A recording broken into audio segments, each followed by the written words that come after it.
Tohle je Lukáš. Lukáš má rád víno. Lukáš má rád živé víno.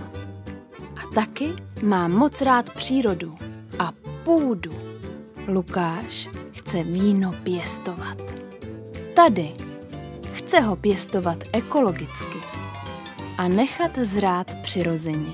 Lukáš totiž nemá rád chemii ani v láhvi, ani v půdě. Většina vinařů se ale bez chemie neobejde. Každou chvíli se něčím stříká a i do průběhu zrání se pořád nějak vrtá. Lukáš ale chce, aby mu při práci dělal společnost tenhle motýl a tahle kytka a neviditelní živáčci v půdě. Ale teď k věci. Lukáš je mladý a nemá moc peněz, ale za to má nadšení a zkušenosti. Lukáš by mohl prodat ledvinu nebo jít pracovat do korporátu, ale ledvinu jako vinař potřebuje a práce u počítače ho nebá.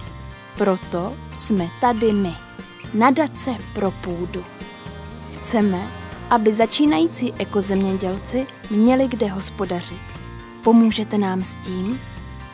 Přispějte na nákup téhle vinice pro tohoto vinaře kvůli téhle půdě.